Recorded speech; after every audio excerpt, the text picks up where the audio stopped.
Hey guys, welcome back to our channel SSC aspirant Taruna. I hope आप सब अच्छे होंगे और आपकी प्रिपरेशन खूब अच्छी चल रही होगी। तो आज हमारा जो टॉपिक ऑफ डिस्कशन रहेगा वो रहेगा हर्षवर्धन के बारे में हम लोग पढ़ेंगे, जो कि आपके पुष्यभूति डायनेस्टी से बिलोंग करते थे। तो इस टॉपिक को स्टार्ट करने से पहले कुछ चीज़ें मैं आपको बताना चाहूँगा कि जैसे ही आपका जो गुप्ता पीरियड या जो गुप्ता डायनेस्टी के जो किंग्स हैं या जो गुप्ता डायनेस्टी का जब डिक्लाइन होना स्टार्ट हो जाएगा, तो हमको देखेगा कि कुछ नए किंगडम्स फ्लरिश होना स्टार्ट हो जाएंगे। ठीक है, नॉर्थ इंडिया में। ठीक है, उसमें से वन ऑफ दी जो किंगडम होगा वो होगा आपका पुष्यभूतीज। ठीक है, बहुत सारे होंगे लेकिन जो मोस्ट पावरफुल आपको देखने को मिलेगा वो पुष्यभूतीज देखने को मिलेंगे।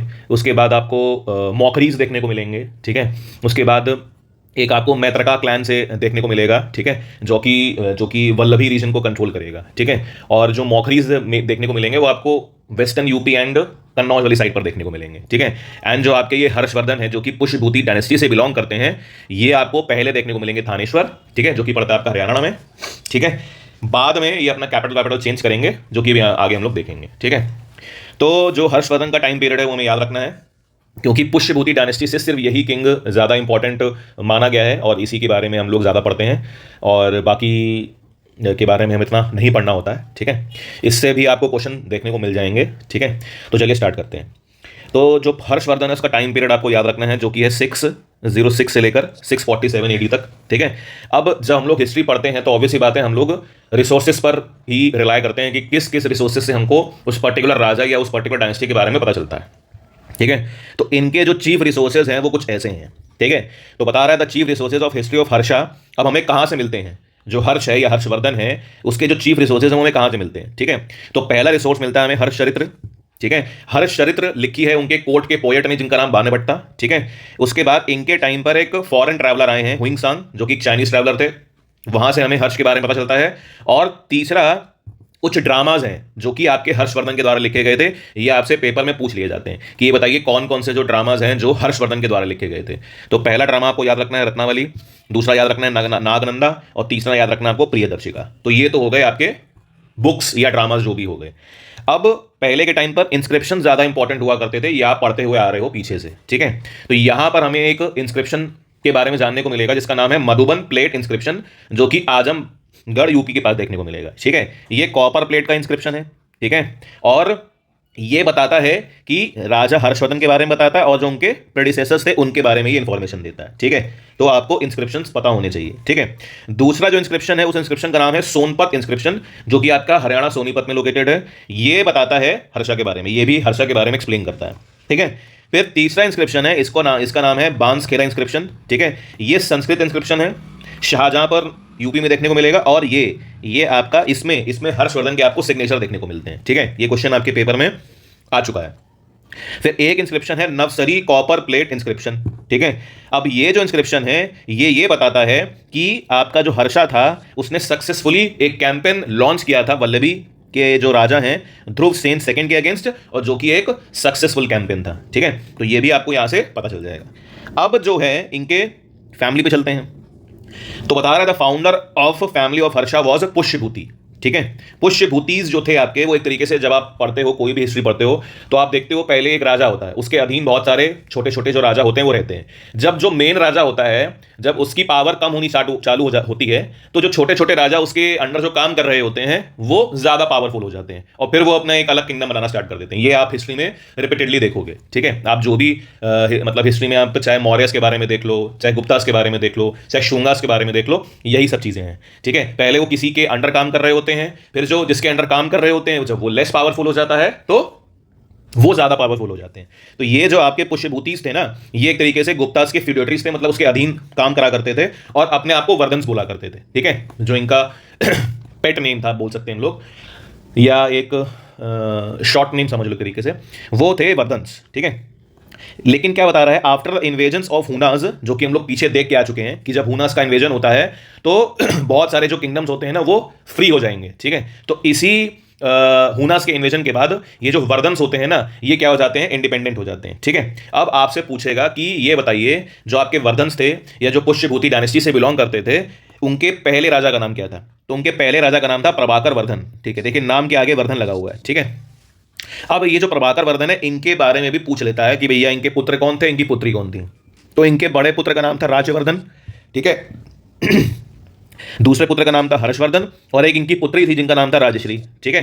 अब इनका जो कैपिटल था वो था थानेश्वर, जो कि पड़ता है आपका हरियाणा में, ठीक है। अब जैसे कि मैंने आपको पीछे भी बताया था, टाइटल संबंधित प्रश्न बहुत इंपॉर्टेंट रहते हैं। तो इन्होंने जो टाइटल लिया वो लिया महाराज अधिराज, ठीक है, एंड परम भतराका, ठीक है, परम भतराका टाइटल लिया और इसका मतलब होता है पैरामाउंट सोवरेनिटी, ठीक है।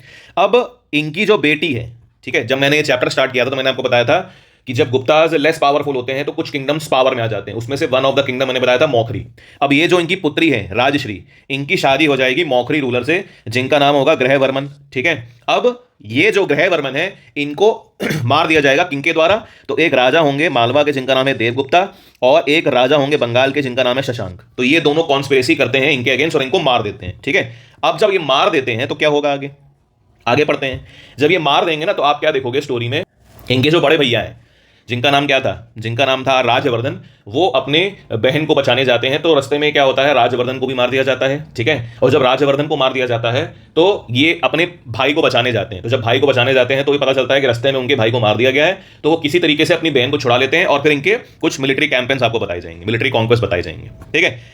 पहला जो इन्होंने एक्सपीडिशन किया वो अगेंस्ट शशांक किया, जो कि आपका कहाँ से बिलोंग करता है, बंगाल से बिलोंग करता है, ठीक है। और वो उस वक्त उसका जो कंट्रोल था वो कन्नौज पे था। तो क्या लिखा है, in his first expedition he defeated Shashank of Kannauj and made Kannauj his new capital, ठीक है। तो शशांक जो है, शशांक का जो उस वक्त कंट्रोल है वो कन्नौज वाली साइड पे है।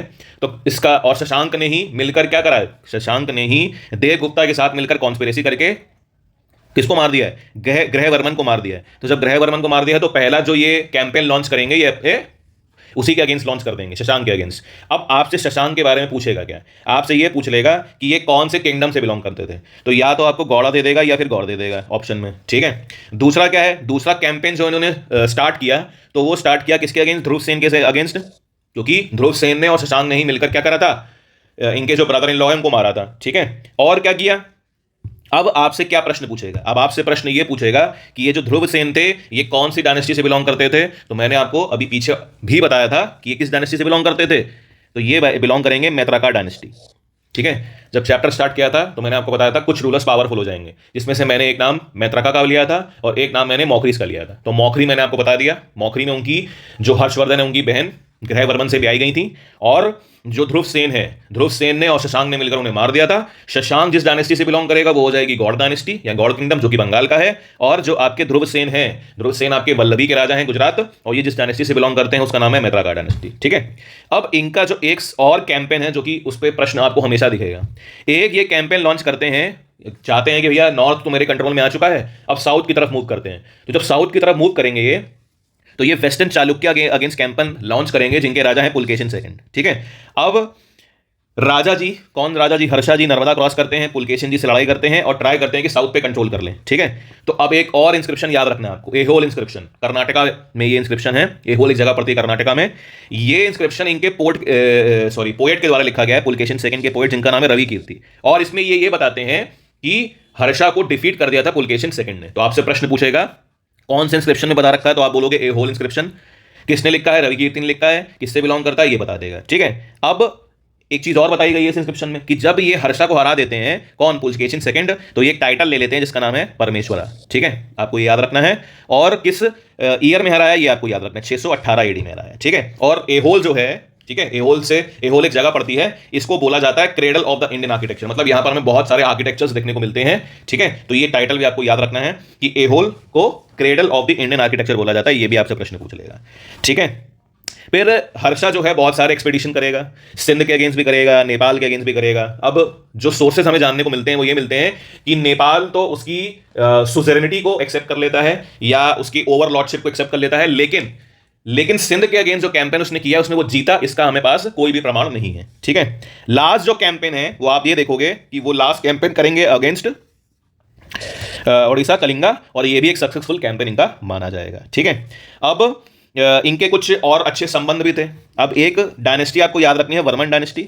वर्मन डायनेस्टी के जो राजा हैं उनका नाम याद रखना है भास्कर वर्मन। इनके साथ इनके जो संबंध थे वो काफी मधुर थे, और ये जिस रीजन को कंट्रोल करते थे वो आसाम को कंट्रोल करते थे। अब आसाम में आपको रीजन पूछ लेगा, तो आसाम में जो रीजन है वो है कमारूपा, ठीक है। उसके बाद आप क्या देखोगे कि जो हर्षा है वो नॉर्थ रीजन में तो काफी पावरफुल देखने को मिलेंगे, साउथ में उतना वो अपनी पावर नहीं दिखा पाएंगे। तो कुछ टेरिटरीज जो है वो इनके डायरेक्ट कंट्रोल में रहेंगी, जैसे कि राजस्थान हो जाएगा, पंजाब हो जाएगा, ओडिशा हो जाएगा, बिहार हो जाएगा, और कुछ चीजें ऐसी होंगी जो कि इनडायरेक्टली कंट्रोल करेंगे दूसरे राजाओं के थ्रू। तो वो रीजन कौन कौन से हो जाएंगे? तो वो हो जाएंगे आपके कश्मीर, सिंध, वल्लभी और कामरूपा। ठीक है, कुछ चीजों को ये डायरेक्टली कंट्रोल करेंगे टेरिटरीज को, तो वो नाम कुछ ऊपर ऐसे हैं मैंने बता दिए, और कुछ किसी और रूलर्स के थ्रू करेंगे, मतलब उस जगह पर अटैक किया होगा, उस जगह के राजा ने उनकी जो ओवरलॉर्डशिप है उसे एक्सेप्ट कर लिया होगा, और अब उस रीजन को जो कंट्रोल करेंगे उस राजा के थ्रू करेंगे। ठीक है, तो वो रीजन जो है वो कौन कौन से हैं? कश्मीर, सिंध, वल्लभी और कामरूपा। ठीक है, अब जो हर्षा है, अब हर्षा और बुद्धिज्म का रिलेशन बताया गया यहां पर कि स्टार्टिंग में जो आपके हर्षा हैं वो बुद्धिज्म को एक्सेप्ट नहीं करते हैं। ठीक है, बट बाद में वो चेंज हो जाते हैं। स्टार्टिंग में वो जिसके मतलब प्रति उनका ज्यादा इंक्लिनेशन है वो है शैव। ठीक है, बाद में वो एक्सेप्ट कर लेते हैं हीनयान बुद्धिज्म को। ठीक है, ठीक, लेकिन जो हुइंगसांग है जो इनके समय पर आता है ये इनको कन्वर्ट कर देता है महायान बुद्धिज्म में। तो ये आपसे प्रश्न इंपॉर्टेंट है कि पहले किस बुद्धिज्म को फॉलो करते थे और बाद में किस बुद्धिज्म को फॉलो उन्होंने करना स्टार्ट कर दिया। ठीक है, जैसे ही उन्होंने इस बुद्धिज्म को एक्सेप्ट किया, उन्हें अपने वही जो कहते हैं कि एनिमल्स की स्लॉटरिंग को बंद कर दिया, और जो भी मतलब किसी तरीके से कोई भी नॉनवेज खाया करता था उनके किंगडम पे, तो उसको क्या कर दिया करते थे? पनिशमेंट दिया करते थे। और ये एक तरीके से रूल बना दिया गया था कि उनके एनिमल मतलब उनके किंगडम में आज के बाद कोई भी एनिमल की स्लॉटरिंग नहीं होगी। ठीक है, उसके बाद ऑब्वियसली बात है, जब बुद्धिज्म से रिलेटेड आपको मॉन्यूमेंट्स पता होते हैं, स्तूपास होता है, मोनेस्ट्रीज होता है। ठीक है, तो जितने भी राजा हैं जिन्होंने बुद्धिज्म को फॉलो किया है वो क्या करते हैं? मोनेस्ट्रीज बनाएंगे और स्तूपास बनाएंगे। ठीक है, इतना आपको याद रखना है। ठीक है, अब एक तरीके से इन्होंने क्या किया? He brought Buddhism monks together to discuss and examine Buddhist doctrine. इसके कहने का मतलब ये है कि ये जब ये महायान बुद्धिज्म को एक्सेप्ट कर लेते हैं तो ये डिफरेंट टाइप से क्या करते हैं? हर बुद्धिस्ट मॉन्क से मिलते हैं, मीटिंग करते हैं, और मतलब बुद्धिज्म को कैसे स्प्रेड आउट कर सकते हैं, या बुद्धिज्म को कैसे बढ़ा सकते हैं, या बुद्धिज्म क्या क्या प्रॉब्लम फेस कर रहा है, इस पर डिस्कशन किया करते थे। ठीक है, और हर 5 साल में क्या करा करते थे? ये गैदर हुआ करते थे और लोगों को क्या करा करते थे? ऑनर दिया करते थे। ठीक है, चाहे वो किसी भी धर्म से हो। ठीक है, उसके बाद आपको याद रखना है कन्नौज असेंबली। कन्नौज असेंबली जो थी ये गैदरिंग हुई थी आपकी कन्नौज में। ठीक है, कब हुई थी? तो 643 AD में हुई थी। इसका पर्पस क्या था? पर्पस पूछ लेगा आपसे। तो इसका पर्पस था जो आपके चाइनीज ट्रैवलर आए थे उनको क्या करना है? ऑनर करना था। ठीक है, और उनकी जो टीचिंग्स थी महायान बुद्धिज्म की उसको प्रमोट करना था। अब इसमें जो आपको अटेंडीज देखने को मिलेंगे वो कम से कम 20 राजा आए थे, 1000 स्कॉलर्स आए थे from Nalanda university, and 3000 Brahmans and Jains, and 3000 के लगभग हीनयान्स बुद्धिज्म को जो फॉलो करते थे वो आए थे, और जो महायान बुद्धिज्म को फॉलो करते थे वो आए थे। ठीक है, तो इसमें आपसे पूछ लेगा इसमें इंपॉर्टेंट क्या है? तो पहले डेट इंपॉर्टेंट है, दूसरा इसका पर्पस इंपॉर्टेंट है, बाकी अटेंडीज आप नहीं भी पढ़ोगे तो चल जाएगा। ठीक है, अब आपसे ड्यूरेशन पूछ सकता है, इसकी ड्यूरेशन कितनी थी? तो इसकी ड्यूरेशन थी पूरे 23 दिन तक चली थी ये कॉन्फ्रेंस। ठीक है, ये जो असेंबली चली थी ये पूरे 23 दिन तक चली थी, तो आपको ये याद रखना है। फिर एक कॉन्फ्रेंस हुई है इलाहाबाद कॉन्फ्रेंस। इलाहाबाद कॉन्फ्रेंस तो है ऑब्वियसली बात है वो इलाहाबाद में होगी। ठीक है, और ये जो कॉन्फ्रेंस है ये हर्षा हर 5 साल में करता था।